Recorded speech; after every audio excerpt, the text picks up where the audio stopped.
오늘 본문의 말씀을 가지고 실패의 자리에서 승리의 자리로라고 하는 제목으로 말씀을 나누고자 합니다. 오늘도 멀리 계신 성도님들 또 개인적으로 또 문제가 있어서 오늘 오프라인 예배에 참석하지 못하는 성도님들 온라인 예배로 함께하고 있습니다. 감사를 드립니다. 오늘 말씀 나누기 전에요. 우리 인사합니다. 앞뒤 또 좌우 바라보시면서 오늘은 그렇게 인사합니다. 실패의 자리에서 승리의 자리로 나아갑시다.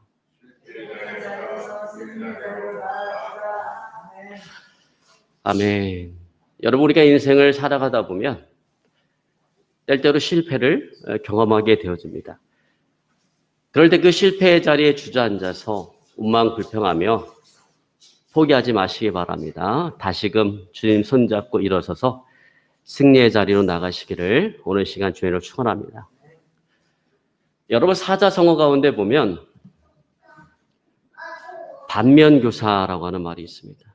이 말은 중국 문화 대혁명 때 모태똥이 처음 쓴 말로 전해지고 있는데, 부정적인 것을 보고 그것을 긍정적인 것으로 다시 고쳐 생각하고 받아들이면 오히려 부정적인 것이 우리에게 가르침을 주는 스승이 된다라고 하는 의미에서 반면교사다라고 하는 말을 썼습니다. 즉 반면, 겉을 뒤집으면 교사, 스승이 되어진다라고 하는 것입니다. 여러분, 그래요. 우리가 좋지 않은 것, 부정적인 것들을 다시 뒤집어 보면 그것은 우리에게 가르침을 주는 좋은 스승이 되어질 수 있다라고 하는 거예요. 우리 지방의 목사님들 가운데 어렸을 때 아버지가 고모님이셨었는데 그렇게 바람을 많이 피셨대요. 그래서 가정에 특별히 이제 엄마를 힘들게 하고 그런 것들을 보면서 이 목사님이 난 이 다음에 절대로 커서 아버지와 같이 살질 않겠다. 가정을 등한히 하고 이렇게 외도를 하면서 바람을 피면서 살지 않겠다. 이렇게 그 목사님을 결심을 했어요. 근데 다른 형제들은 자라면서 아버지가 했던 것들을 그대로 어떻게 본받게 되어서 여전히 그냥 바람을 피우고 외도를 하고 이렇게 살아가는데 이 목사님은 가정이 정말 충실하게 살아갑니다. 그래서 여러분, 이 목사님한테는 아버지의 그런 행동은 부정적인 것이었었는데 오히려 그것이 이 목사님에게는 반면 교사가 되어진 것입니다. 자, 여러분, 그런 의미에서 인생의 커다란 실패는 도리어 우리에게 커다란 성공을 가져다주는 스승이 되어질 수가 있다라고 하는 거예요. 여러분, 인생의 실패를 맛본 사람은 그 실패를 거울 삼아서 똑같은 실수를 반복하지 아니하고 굳건한 성공의 자리로 나갑니다. 승리의 자리로 나갑니다. 그러나 인생의 실패를 경험하지 않고 계속해서 승승장구했던 사람은 그 마음이 교만하고 자만하여져서 다시는 돌이킬 수 없는 인생의 나락으로 떨어지게 되어지는 것입니다. 여러분, 그러므로 우리가 지금까지 살아오면서 내가 실패를 많이 경험했다면 그것은 어쩌면 우리가 감사해야 될 일일 수도 있다라고 하는 거예요. 왜냐하면 그 실패로 인해서 우리는 겸손하여지고 또 그 실패가 우리로 하여금 성공의 길로 인도해주는 커다란 자산이 되어질 수도 있기 때문에 그렇습니다. 여러분, 그러므로 감사하시고 또 믿으시기를 어느 시간 주여를 축원합니다.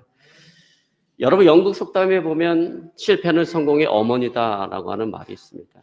여러분, 이 말은 수천 번의 실패를 통해서 마침내 전구를 개발한 에디슨이 남긴 유명한 말이기도 합니다. 에디슨은 전구를 개발하기 위해서 수천 번의 실패를 경험했어요. 그렇게 실패를 경험할 때마다 그와 함께 연구했던 연구원들은 너무나 힘들어했습니다. 한두 번의 실패도 아니고 수천 번의 실패를 경험하면서 그들은 좌절하고 낙심하고 절망했습니다. 더 이상 연구를 하려고 하지 않았습니다. 연구소의 분위기는 완전히 푹 가라앉고 말았어요. 그때 에디슨은 모든 연구원들을 불러놓고 정말 모든 사람들의 마음속에 길이 남을 유명한 말을 남겼습니다. 여러분, 실패는 성공의 어머니입니다. 우리는 수천 번 실패한 게 아닙니다. 우리는 이렇게 해서는 안 된다라고 하는 배움을 얻었을 뿐입니다. 그리고는 계속해서 연구를 거듭해서 마침내 전구를 개발하게 되었습니다. 여러분, 그러므로 실패할 때마다 우리도 실패의 자리에 주저앉아서 원망불평하고 좌절하고 낙심하는 것이 아니라 다시금 일어서서 도전하는 그런 자세가 필요합니다. 여러분, 실패했을 때 좌절하지 말고 낙심하지 말고 다시금 그 실패를 거울 삼아서 일어나는 저와 여러분의 삶이 되어질 수 있기를 오늘 시간 주연을 축원합니다. 여러분, 그런 의미에서 김진호 목사님은요, 결혼하는 그 부부들에게 항상 오뚜기 인형을 선물했다고 합니다. 한 번은 결혼한 신혼부부가 목사님을 찾아와서 그렇게 물었어요. 목사님, 왜 오뚜기 인형 장난감을 저희들에게 주셨습니까? 그저 목사님께서 그 신혼부부에게 이야기하기를 나는 장난감을 준 것이 아닙니다. 두 사람이 부부가 되어서 살아가다 보면 생각지 않은 실패를 경험하게 되어질 것입니다. 그때 좌절하지 말고 낙심하지 말고 주저앉지 말고 오뚜기 인형처럼 다시 일어나라고 하는 의미에서 선물로 준 것입니다. 그리고는 오뚜기 인형을 선물할 때 그 오뚜기 인형 뒤에다가 성경 구절 잠언 24장 6절의 말씀을 적어주었습니다. 대저인은 7번 넘어질지라도 다시 일어나려니와 악인은 재앙으로 인하여 엎드러지느니라. 그렇습니다, 여러분. 어떤 인생도 평생 순탄할 수만은 없습니다. 살아가다 보면 어떤 때는 실패를 경험하게 되어집니다. 그리고 그 실패로 인해서 좌절하고 낙심하고 절망하기도 합니다. 여러분, 우리 인생살이라고 하는 것은 마치 장애물 경주와 똑같아요. 하나의 장애물을 넘어가면 또 다른 장애물이 기다리고 있습니다. 이 장애물을 넘어가면 끝이겠지, 그렇게 생각하고 천심하고 끝에 그 장애물을 넘어가면 또 다른 새로운 장애물이 우리를 기다리고 있습니다. 근데 여러분, 그것이 인생이라는 거예요. 그것이 신앙생활이라는 것입니다. 그런데 중요한 것은 장애물 앞에서 실패했다고 실망하고 좌절하여 거기서 주저앉아서는 안 된다라고 하는 거예요. 오히려 그 실패를 거울 삼아서 다시금 일어나야 된다는 것입니다. 그리고 성공과 승리의 자리로 뛰어가야 된다라고 하는 거예요. 여러분, 오늘 본문 말씀 가운데 보면 위대한 믿음의 사도 베드로가 등장을 합니다. 그런데요, 베드로가 처음부터 그렇게 위대한 믿음의 사도는 아니었다라고 하는 것입니다. 베드로는 주님을 모른다라고 그것도 저주하면서 맹세하면서까지 부인한 신앙의 실패자였어요. 믿음의 실패자였어요. 여러분, 믿음의 사람에게 있어서 주님을 모른다라고 부인하는 것만큼 인생의 커다란 믿음의 실패는 없을 것입니다. 그러나 그럼에도 불구하고 베드로는 믿음의 실패자로 머물러 있지 않았습니다. 그는 다시금 일어났어. 예루살렘 교회와 유대 그리스도인들의 신앙을 책임지고 이끌어가는 위대한 믿음의 사도가 되었습니다. 자, 그러므로 오늘은 베드로가 어떻게 그 믿음의 실패자에서 믿음의 승리자가 되었는가 하는 것들을 우리가 살펴보고자 합니다. 그래서 우리도 베드로처럼 믿음의 실패를 딛고 일어나서 믿음의 성공자가 되어지길 원합니다. 자, 여러분, 오늘 본문 말씀은 예수님의 수제자인 그 베드로의 신앙의 결단과 실패에 대한 이야기를 하고 있어요. 6월절 마지막 만찬 후 이제 저 감람산으로 기도하시러 가시기 전에 주님은 제자들과 베드로에게 예언의 말씀을 주셨습니다. 자, 여러분, 오늘 본문의 말씀 한 31절에 보니까 이렇게 말씀하고 있어요. 오늘 밤 너희가 다 나를 버리리라. 기록된 바 내가 목자를 치리니 양의 떼가 흩어지리라 하였느니라. 그래서 베드로가 33절에 자신의 결단을 오늘 이렇게 고백을 합니다. 다 주를 버릴지라도 나는 언제든지 버리지 않겠나이다. 자, 예수님께서 34절에 다시 또 이렇게 말씀하십니다. 내가 진실로 내게 이르노니 오늘 밤 다 굴기 전에 내가 3번 나를 부인하리라. 이에 질사라 베드로가 35절에 보니까 자신의 그 결연한 그 신앙의 결단을 다시금 이렇게 고백합니다. 내가 주와 함께 죽을지언정 주를 부인하지 않겠나이다. 그리고 다른 제자들도 베드로와 동일한 신앙의 결단과 고백을 했습니다. 자, 그러나 베드로와 같은 신앙의 결단과 고백은 너무나 어이없이 너무나 처참하게 무너지고 말았어요. 베드로는 예수님께서 겟세마네 동산에서 잡히시던 그날 밤 주님을 버리고 도망을 갔습니다. 그리고 예수님께서 대제사장 가야바의 뜰을 향하여 끌려갈 때 멀찍이서 예수님을 따라갑니다. 제자로서 그래도 스승인 그리스도 예수님의 그 마지막이라도 내가 지켜야 되지 않겠는가? 어쩌면 그런 마음에 예수님을 멀찍이 떠나갔을 거예요. 마침내 대제사장 가야바의 뜰 안으로 들어간 베드로, 그 제사장의 하속들과 함께 모닥불을 쬐고 있습니다. 근데 마침 그 옆을 그 제사장이 한 계집종이 지나가다가 베드로를 바라보고 얘기합니다. 너도 갈릴 사람 예수와 함께 있었다. 그러자 베드로가 부인합니다. 한 번 했으면 좋았을 텐데. 이 계집종이 한 번으로 끝난 것이 아니라 계속해서 추궁합니다. 너도 갈릴 사람 예수와 함께 있었다. 그러니까 베드로가 이번에는 저주하면서 맹세하면서까지 주님을 부인합니다. 3번 주님을 부인했을 때 닭이 울었어요. 그 소리를 들었을 때 베드로는 주님의 말씀이 생각이 났습니다. 닭이 울기 전 네가 3번 나를 부인하리라. 그 말씀이 생각나서 베드로는 너무나도 죄송스럽고 너무나도 부끄러운 마음에 밖에 나가서 힘이 대성통곡을 합니다. 예수님 앞에 당당하게 고백했던 그의 시야낭의 결단과 고백이 너무나도 처참하게 한 계집종 앞에서 너무나도 처참하게 무너지고 만 것입니다. 자, 여러분, 오늘 베드로의 이런 신앙의 결단이 왜 이렇게 어이없이 무너졌을까요? 그것도 주님을 저주하면서 맹세하면서까지 부인을 했습니다. 왜입니까? 왜 이렇게 되었습니까? 처음부터 어떤 베드로의 신앙과 결단은 거짓된 것이었을까요? 그저 예수님의 마음을 얻고자 마음에도 없는 소리를 했던 것일까요? 여러분, 절대로 그렇지는 않을 거예요. 베드로가 오늘 예수님께 모두가 다 주를 버린다 할지라도 난 절대로 주님을 버리지 않겠습니다. 주님을 부인하지 않겠습니다라고 얘기했을 때 베드로는 진실된 마음으로 그렇게 얘기한 거예요. 정말로 그렇게 하려고 했고 그렇게 할 수 있다라고 생각을 했습니다. 최소한 주님과 유월절 만찬을 나누던 그 시간만큼은, 주님과 더불어서 그 겟세마네 동산으로 기도하러 가는 그 시간만큼은 정말 베드로는 그렇게 하려고 했어요. 그러나 막상 죽음이 오가는 심각한 상황이 되어지자 베드로는 두려움을 느꼈습니다. 그래서 도망을 쳤습니다. 그리고 한 계집종의 충 앞에 예수님을 모른다라고 저주하면서 맹세하면서까지 부인하게 되어진 거예요. 여러분, 그러므로 베드로의 실패는 그가 진실하지 못했기 때문에 실패한 게 아니에요. 진실하지 못해서 실패한 것이 아니라 기도하지 않았기 때문에 실패한 것입니다. 분명히 주님께서는 겟세마네 동산에서 기도하실 때 잠자던 제자들 야고보, 요한, 베드로를 깨우시면서 그들에게 분명히 말씀하셨어요. 너희가 시험에 들지 않게 기도하라. 그러나 그들은 기도하지 않았습니다. 주님께서 기도하실 때 그 땀방울이 떨어지는데 그 땀방울이 핏방울이 되기까지 더욱 힘쓰고 애써 간절히 기도하는 그 시간에 제자들은 기도하지 않았다는 거예요. 그들은 잠을 잤습니다. 그리고 잠을 잔 그 결과가 오늘 예수님을 부인하는 것으로 나타나는 것입니다. 결국 베드로를 비롯한 모든 제자들은 기도하지 않았기 때문에, 기도 생활을 하지 않았기 때문에 영적인 능력이 없어서 오늘 부인하게 되었다는 것입니다. 여러분, 그러므로 우리는 깨달아야 돼요. 여러분, 인생의 실패, 신앙의 실패는 우리가 진실하지 못하기 때문에 실패하는 것이라기보다 우리가 기도하지 않기 때문에 실패하는 것입니다. 기도해서 영적인 능력을 받으려고 하지 않냐고, 내 힘과 내 능력을 의지해서 하려고 하기 때문에 실패하는 거예요. 여러분, 우리는 하나님께서 주시는 힘, 곧 성령의 능력을 덧입어야 됩니다. 그래야 나를 이길 수가 있고, 죄를 이길 수가 있고, 세상을 이길 수가 있고, 악한 원수 마귀를 이길 수가 있는 것입니다. 여러분, 믿으시기를 주님을 축원합니다. 여러분, 사실 우리는 베드로 같은 실수를 할 때가 얼마나 많은지 몰라요. 여러분, 새해가 되어지면 우리는, 아니 많은 믿음의 사람들은 하나님 앞에 신앙의 결단을 합니다.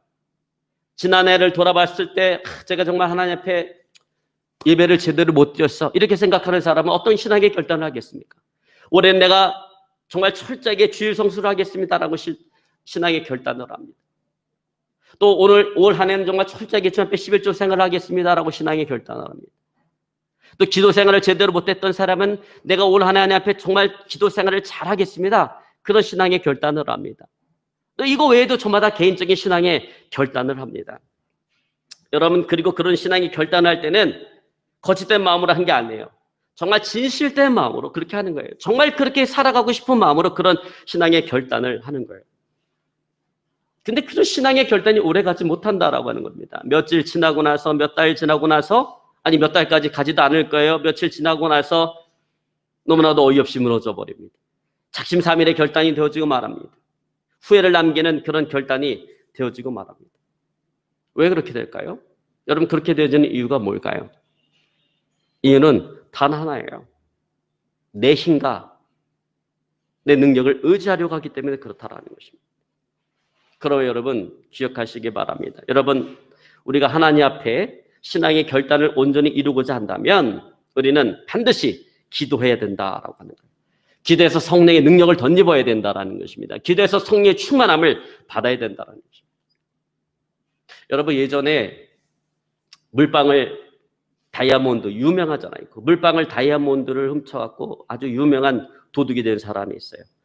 아주 홍길동도 아닌데 그냥 부잣집만 골라서 터는 그런 도둑. 그래서 대도라고 하는 별명이 붙은 도둑이 있었습니다. 그분이 다 아실 거예요. 조세영 씨입니다. 근데 이분이 교도소 생활을 하다가 전도를 받고 예수님을 믿게 되었어요. 그리고 출소하고 난 이후에 일본에 건너가서 살다가 또 도둑이 도져서 백화점에서 또 물건을 훔치다가 붙잡혔어요. 그러다 또 한국에 돌아와서 또 지내다가 영등포 구에서 이번에는 좀도둑질을 하다가 또 붙잡혔어요. 대도가. 그 문제를 놓고 당시 많은 믿음의 사람들이 의견과 질문이 많았습니다. 어떻게, 아니 구원받은 사람이 어떻게 도둑질을 할 수가 있느냐? 아니 예수 그리스도를 새로운 피조물이 되어진 사람이 어떻게 도둑질을 할 수가 있느냐? 그럴 수가 있느냐? 이런 질문과 의문이 많이 제기가 되어졌습니다. 근데 여러분, 우리가 구원받는 것과 내가 내 자신을 이기고 도벽이라고 하는 그 중독을 이기고 세상을 이기는 것은 별개의 문제다라고 하는 거예요. 여러분, 조세영 씨도 예수님을 믿었을 때 분명히 내가 이제 예수님 믿는 사람답게 살아야겠다라고 하는 신앙의 결단을 했을 거예요. 그건 정말 진실된 마음으로 그런 결단을 했을 거예요. 그러다 실패했습니다. 여러분, 왜 실패했을까요? 그러한 결단의 삶을 살아가기 위해서 기도하지 않았기 때문에 그래요. 기도해서 성령의 능력을 받아야 도벽이라고 하는 그 중독을 이길 수가 있습니다. 근데 여러분, 우리가 구원받았다고 해서 저절로 성령의 능력을 받는 것은 아니에요. 여러분, 성령의 능력은 오직 누구만이 받을 수가 있는가? 성령의 능력은 오직 기도하는 사람만이 받을 수가 있는 것입니다. 그러면 여러분, 성도가 기도하지 않으면서 신앙생활을 잘한다라고 하는 것은 그거는 있을 수가 없는 일입니다. 어불성설입니다. 말도 되지 않는 소리예요. 여러분, 정말 나를 이기고 정말 나를 바꾸고 싶다면 기도해야 되는 거예요. 나를 힘들게 하는 그 환경을 내가 이기고 그 환경을 바꾸고 싶다면 기도해야 되는 것입니다. 여러분, 기도해야 이길 수가 있고 기도해야 바꿀 수가 있고 또 기도해야 우리가 견딜 수가 있는 것입니다. 여러분, 누구나 다 실패할 수 있어요. 여러분, 성군이었던 다윗도 자신의 충직한 신하였던 우리아, 그 우리아의 아내 밧세바를 범하는 그 죄를 지우는 말미암아 그의 신앙 경력에 오점을 남기는 그런 실패를 경험했습니다. 여러분, 베드로도 주님을 모른다라고 부인하는 실패를 경험했어요. 하물며 저와 여러분 우리이겠습니까? 여러분, 우리도 실패할 수 있어요. 중요한 것은 실패 그 자체가 아니라 실패 후에 무엇을 배웠는가라고 하는 것입니다. 그리고 그것을 어떻게 극복했는가라고 하는 거예요. 여러분, 누구나 다 실패하는데 어떤 사람은 계속해서 똑같은 실패를 반복하며 살아가고, 근데 어떤 사람은 그 실패를 거울 삼아서 성공하는 그 삶을 살아가는 거라고 하는 것입니다. 왜 그런가? 그 차이가 뭐냐라는 것입니다. 여러분, 그것은 바로 자기 성찰에 있는 거예요. 실패를 통해서 자기 자신을 성찰하고 고쳐나가야 됩니다. 그러면 여러분, 자기 성찰이 없는 실패는 그냥 실패인 거예요. 그러나 자기 성찰이 있는 실패는 그것은 성공의 어머니가 되어주는 것입니다. 여러분, 그런 의미에서 오늘 베드로는 신앙생활에 실패하고 난 이후에 그 실패의 이유를 알게 되었어요. 깨달았어요. 그것은 바로 기도였습니다. 신앙생활의 실패는 바로 기도 생활에 실패해서 왔다라는 것을 깨달았어요. 그 실패를 통해서 기도가 얼마나 중요한지, 기도를 통해서 성령의 능력을 덧입는 것이 얼마나 중요한지를 오늘 베드로는 철저하게 배웠고 깨닫게 되었다라는 거예요. 그래서 성령의 능력을 덧입기 위해서 베드로는 회개하고 난 이후에 10일간 마가의 다락방에서 120명의 문도와 함께 간절히 기도했고, 그 결과 그는 성령의 능력을 충만하게 받게 되었습니다. 성령의 능력을 덧입게 되었습니다. 여러분, 성령의 능력을 덧입은 베드로는 완전히 다른 사람이 되었습니다. 이전의 베드로가 아니에요. 전혀 다른 사람이 되었습니다. 이제는 세상을 두려워하지 않습니다. 사람을 두려워하지 않습니다. 자기가 부인한 그 예수가 바로 하나님의 아들이요 그리스도라고 하는 것을 증거하기 위해서 자기 생명을 내어 던지는 것조차도 개의치 않습니다. 오히려 그것을 기쁘게 생각하고 감사하게 생각합니다. 여러분, 내려오는 전승에 의하면 베드로는 자신의 실패를 거울 삼아서 예수님께서 부활 승천하시고 난 이후에도요, 새벽당만 울면, 그때 그 일이 생각이 나서 새벽당만 울면 나가서 기도했다고 합니다. 그리고 한없이 울었다고 합니다. 항상 가슴속에 손수건을 갖고 다니면서 흐르는 눈물을 닦았다고 해요. 얼마나 베드로가 많이 눈물을 흘렸는지 항상 그의 눈은 짓물러 있었다고 합니다. 여러분, 그렇습니다. 여러분, 우리도 베드로처럼 그렇게 울어야 됩니다. 주님을 실망시켜드린 그 삶을 뉘우치면서 울어야 돼요. 이렇게 부족함에도 불구하고 나를 믿어주시고 세워주신 그 하나님의 그 사랑이 너무나도 커서 그 사랑에 감사하는 마음으로 울어야 되는 것입니다. 여러분, 베드로는 참 우리에게 많은 가르침을 주고 있습니다. 여러분, 그 가운데 중요한 것은 세 가지예요. 눈물의 회개와 간절한 기도, 그리고 온전한 순종의 삶인 것입니다. 여러분, 그것을 우리가 배워야 된다는 것입니다. 여러분, 그렇습니다. 실패하는 것보다 더 무서운 것은 그 실패를 통해서 아무것도 배우지 못하는 거예요. 그 실패를 타산지석으로 삼지 못하고 패배주의에 빠져서 살아가는 것입니다. 여러분, 나의 힘과 나의 능력을 의지하다가 실패를 했다면 이제는 하나님의 능력을 의지해야 되는데 여전히 무능하고 보잘것없는 자기 자신을 의지하고 또 기대를 해보려고 하는 것입니다. 여러분, 우리는 이런 실수를 반복해서는 안 될 것입니다. 여러분, 어느 시대나 하나님은요, 예수님처럼 기도하는 사람에게, 베드로처럼 기도하는 사람에게 능력을 주셔서, 성령의 능력을 주셔서 시험을 이기게 하시고 영광을 받으시는 것입니다. 그러므로 기도함으로 성령의 능력을 덧입어서 실패를 딛고 승리의 자리로 나가시는 저와 여러분의 삶이 되어질 수 있기를 오늘 시간 주님으로 축원합니다.